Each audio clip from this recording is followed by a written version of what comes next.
Bonjour et bienvenue cette semaine en plein cœur du futur centre Eclipse, ici, avenue de Dunkerque. C'est donc un chantier de grande ampleur que fait la ville, puisque ce sont 3000 mètres carrés qui sont renouvelés, ces anciens abattoirs qui seront donc destinés à un espace de jeunesse et de loisirs. Alors qui trouvera-t-on quand auront lieu la fin des travaux? C'est tout de suite en réponse.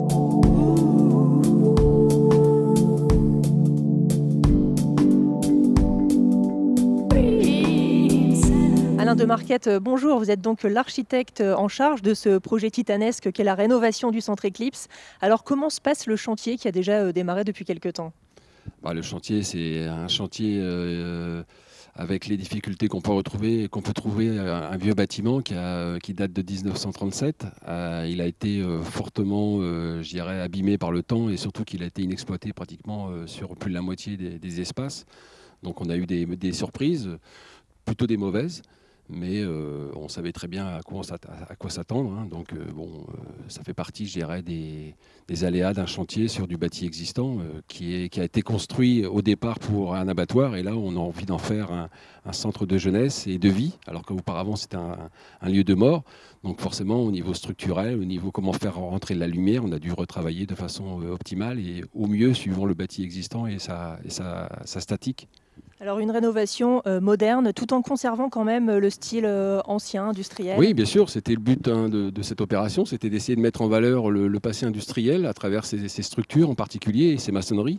En revanche, on a dû ouvrir à certains endroits pour faire justement, comme je disais tout à l'heure, faire entrer de la lumière et faire en sorte que les espaces soient des espaces de vie et de rencontres et d'échanges plutôt que des espaces où les animaux étaient trucidés, quoi. Effectivement, c'est très différent. Ah oui, c'est le monde à l'envers. Alors qu'est-ce que l'on va retrouver par exemple ici sur ce grand espace? Alors ce grand espace, justement, c'est le cœur du projet, c'est le futur espace du skatepark qui va être justement au milieu de la halle principale qui est fortement lumineuse et qui permet de profiter justement de cette perspective lorsqu'on arrive depuis la rue.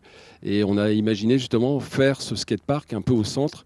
Et à la fois, on doit pouvoir tourner autour pour les différentes activités, que ce soit les espaces d'art plastique comme les espaces d'activité du centre de jeunesse. Alors pour imaginer justement, pour faire imaginer un petit peu nos spectateurs, qu'est-ce que l'on trouvera par exemple ici au fond, dans cet espace au fond à droite, justement, en relation avec le skatepark, c'est le City Stade, donc c'est un petit terrain omnisport où on va pouvoir, où les enfants vont pouvoir faire des sports, que ce soit du basket, du handball, ou même éventuellement du tennis.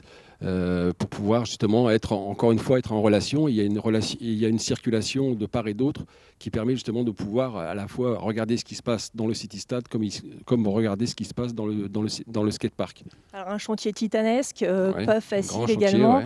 Le Covid, en plus la crise sanitaire est passée par là. Alors l'estimation pour la fin des travaux est prévue pour quand? On a toujours objectif de relivrer ça pour le printemps 2021.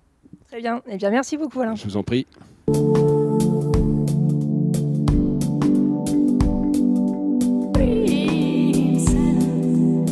Alors parlons à présent vraiment du cœur de ce projet avec Nicolas du SEJC. Bonjour Nicolas. Bonjour. Alors le SEJC, le service enfance et jeunesse de Cambrai, qui va venir de ce fait s'implanter aussi ici dans ces nouveaux locaux avenue de Dunkerque. C'est bien ça, donc le siège social de l'association qui est actuellement rue Saint-Nicolas, donc arrive également dans les locaux du centre d'animation Eclipse, avec aussi le point formation jeunes. Alors juste pour rappel, qu'est-ce que le SEJC? Alors le SEJC, c'est une association qui est un réseau de 5 structures dans la ville, où on travaille autour de l'animation, du loisir, sur l'accompagnement individuel collectif avec tout public. Et alors, en plus donc des nouveaux bureaux qui arriveront ici, du personnel de l'équipe du SEJC et du Point Info, qu'est-ce que l'on trouvera d'autre dans cet immense bâtiment d'une superficie quand même de 3000 m²? On peut en faire des choses. Alors, on va y trouver plusieurs choses. Alors, les anciennes activités du centre d'animation Eclipse, qui vont être le cirque, le skatepark ouvert, la musique avec des locaux un peu plus grands, notamment pour accueillir des groupes locaux, mais aussi travailler avec les jeunes ou les enfants, ou dire tout public autour de la découverte de la musique, l'initiation. On va y trouver, donc je parlais du cirque aussi, donc pareil, on est bien sur du tout public. On va travailler autour de l'apprentissage des arts du cirque.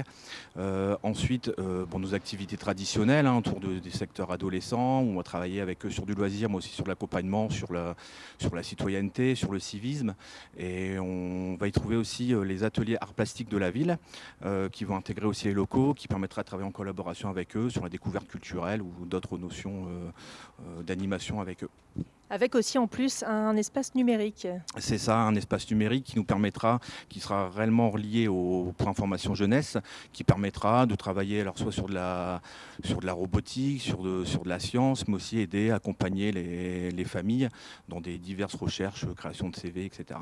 Eh bien, merci beaucoup Nicolas, tout est dit donc, et puis on a hâte de vivre justement cette inauguration du centre Eclipse, peut-être, normalement prévu pour le printemps, avec sans doute les futurs accueils de loisirs prévus ici cet été. On l'espère. On l'espère. Merci beaucoup. Merci à vous. Et à la semaine prochaine sur lecambrésilien.tv.